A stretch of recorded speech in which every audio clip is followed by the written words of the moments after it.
Policy Center. Good morning po sa inyo, Attorney Michael Yusinko. Si Xander po ito at si Jane. How are you, sir? Good morning, sir.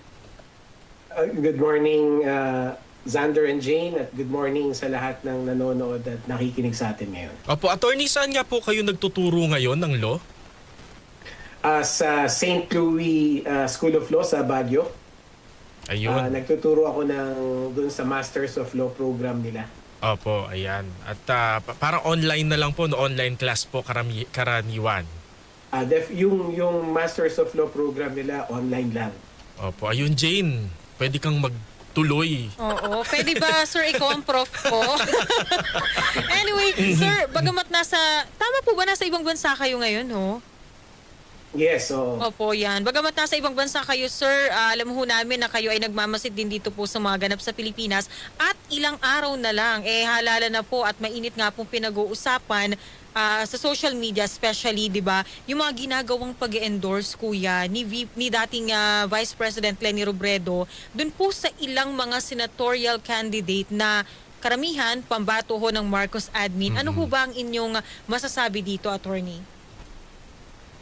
Alam mo, Jane and Sander, no, sinusubaybayan ko yan kasi registered overseas voter ako. So, I have real interest na malaman kung ano nga ba yung nangyayari sa mga kampanya ng mga politiko natin, no? Kasi I will have to make a decision also like many other fellow Filipinos. So, yung pag-i-endorso kasi, alam mo pala, isipan talaga yan para sa akin kasi it's very difficult to quantify kung ano ba ang value niyan, ano, para sa isang kandidato na nagbibigay ng endorsement at doon sa kandidatong tumatanggap ng endorsement, no. So halimbawa na lang itong kaso, yung tanong ninyo, yung I believe yung ang point natin dito is yung pag-endorso ni dating Vice President Leni Robredo doon sa mga kandidato na bahagi ng alyansa para sa bagong Pilipinas. No? Ano ba yung magiging epekto nun? So, hindi ganun kadali yung sagot eh. As far as the former Vice President is concerned, parang wala namang ganansya sa kanya ito at the immediate term. No? Kasi mukhang siya naman yung namumuna dun sa election sa Naga City. No? So, the endorsement itself, excuse me, baka wala naman itong benefit sa kanya for now. Baka in the future, kumbaga parang networking for her, no, na baka sa mga darating na election, itong endorsement na ito ay makakatulong sa kanya somehow, some way. No?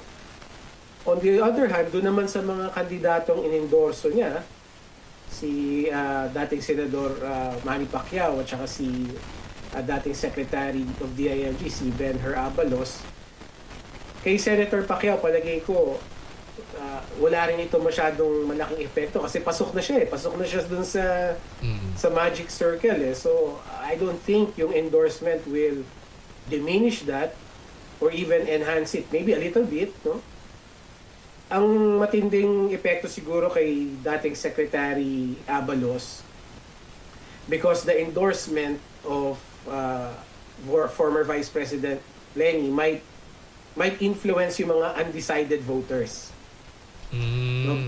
Baka pag marinig nila o makita nila na inendorso ni Vice President Leni si Secretary Abalos, who is by the way parang nandun lang siya sa bungad, no, nung Magic 12.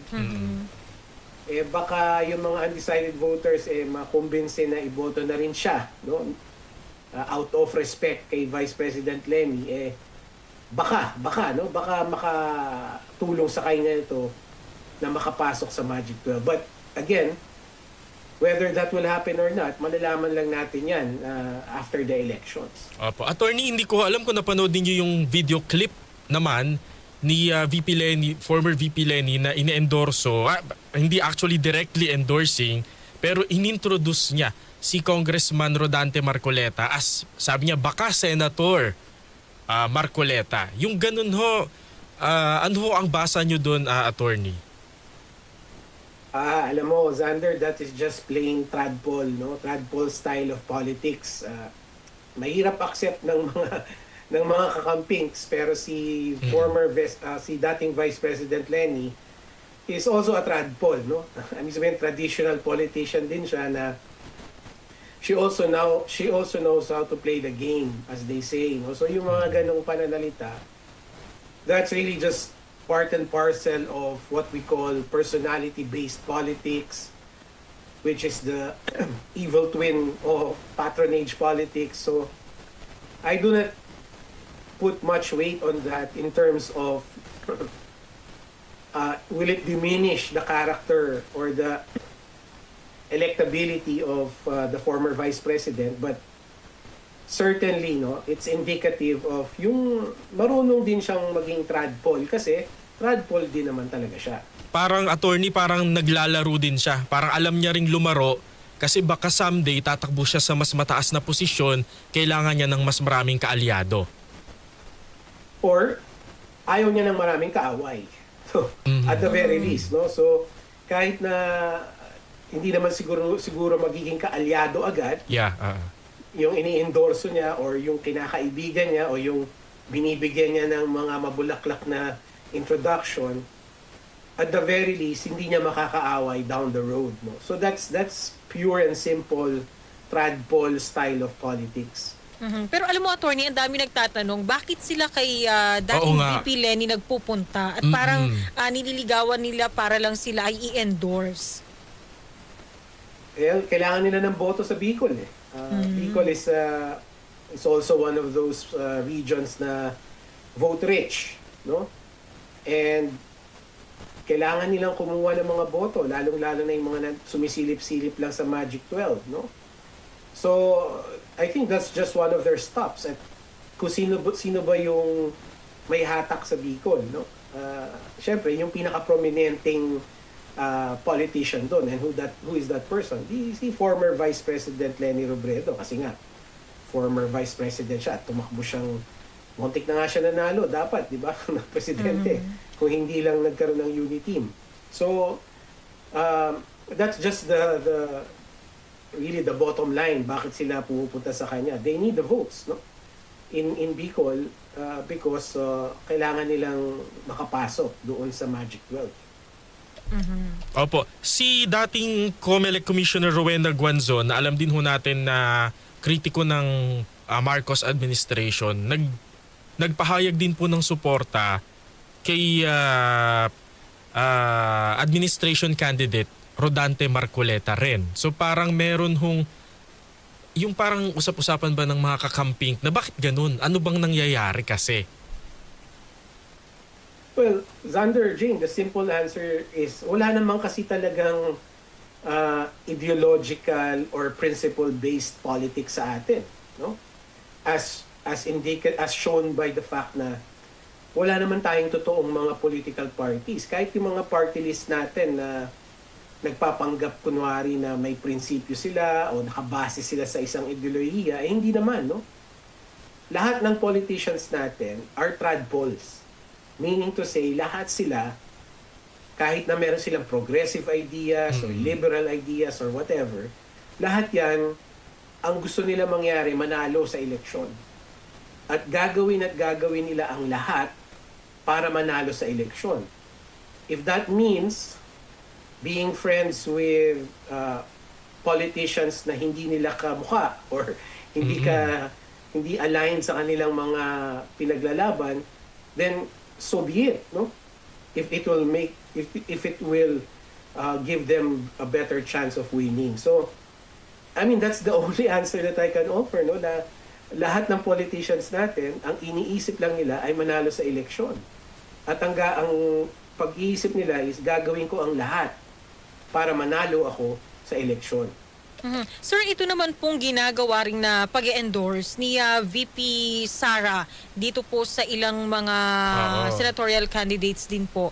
Sa tingin niyo po ba ito ay may kinalaman din dito sa kanyang impeachment case na kinakaharap po? At kasi masipag siyang lumabas ngayon.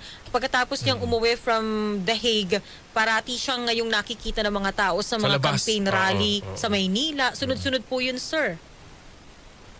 Certainly, no? I think yan yung battle cry nung Duterte, di ba? Na kailangan block voting sila para hindi ma-impeach si Vice President Sara. So I think obvious naman na part of their campaign, a big part of their campaign is wag ma-impeach si dating Vice President o wag ma-convict, no, sa impeachment trial si Vice President Sara Duterte. But I think meron isang angulo rin bakit nagiging active si Vice President Sara in campaigning is kasi ayaw nilang mawala sa atensyon ng publiko yung nangyayari kay dating Pangulong Duterte, no, sa Hague. They have to keep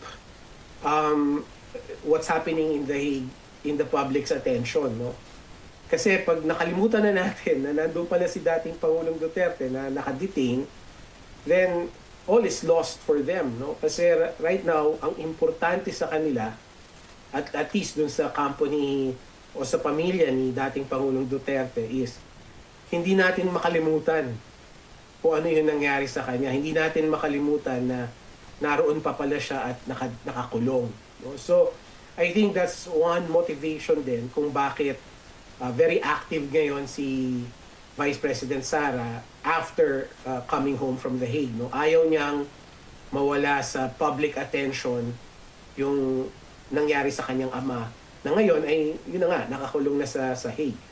Tsaka no, sa mga campaign rally na dinadaluhan po ni VP Sara, talagang parati niya binabanggit lagi niyang banggit Pangulong Duterte, yung mga kwento-kwento niya na siya ay bata pa, yung mga ganon. Pero anyway, sir, sa iba pa hong mga paksa, ito pong 20 pesos per kilo na bigas na sabi ho ay ibebenta sa Visayas. Do you think, sir, ito ay bahagi ng pagtupad ng pangako ng Marcos admin o baka ito ginagamit na naman para ho ngayong eleksyon? Boto lang.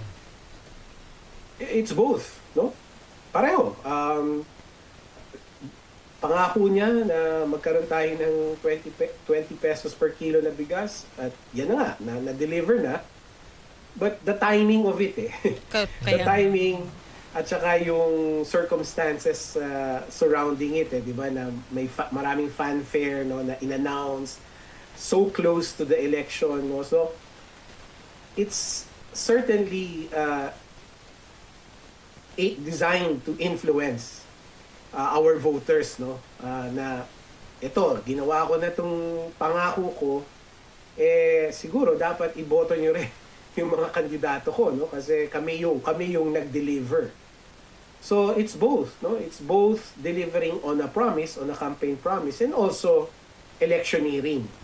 No, kasi hindi may iwasan Jane at Xander na isipin na merong itong intensyon na impluwensyahan ng mga botante kasi doon sa timing nung pag-anunsyo nung initiative na to. At saka, sir, bakit sa Visayas, di ba? Dun Kumakain lang. din Dun ng pa bigas lang. ang mga taga Luzon, ang mga taga Mindanao, pero inuna nila sa Visayas. That's also one factor to consider, although syempre meron silang sasagot dyan, ano, dahil parang soft opening kung sakali, no, na dito muna tayo sa Soft Visayas. launch. Kasi- Oo. Soft launch, di ba? At eventually, makakakuha na rin yung mga kababayan natin sa Mindanao at sa Luzon. No? So, certainly yung point na ni-raise mo is valid na hindi maganda performance nila sa Visayas and therefore doon tayo magsimula. That's the point na hindi maiwasan na isipin na this is also electioneering at the same time delivering on a campaign promise. Opo. Attorney, siguro payo nyo na lang po dun sa mga kababayan nating nanonood at nakikinig ngayon na boboto rin po sa May 12 elections, attorney. Ang main advice ko, Xander, is wag tayong bumoto ng mga dynastic politicians, no? I-reject natin sila outright, no? From 1 to 12. Wag tayong bumoto ng at least sa senatorial elections kasi meron tayong choice, no? Sa local elections kasi it's possible na wala na tayong choice kung hindi dynastic A versus dynastic B, no? So kailangan yung mga kababayan natin dodoblein ang kanilang pag-iisip sa local election. Pero dun sa senatorial elections, may choice tayo. Meron tayong mga kandidato na hindi dynastic At meron tayong kandidato na dynastic. So ang payo ko, at least for this election, huwag na tayong bumoto ng dynastic politicians sa Senado. Piliin naman natin, iboto natin yung mga hindi dynastic.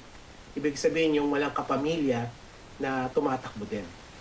Opo. And with that, Attorney Michael Yusinko, maraming salamat po sa inyong panahon at expertise, sir. Thank you, sir. Maraming salamat din. Ayan, sa uulitin po, yan po si Attorney Michael Yusinko, isa pong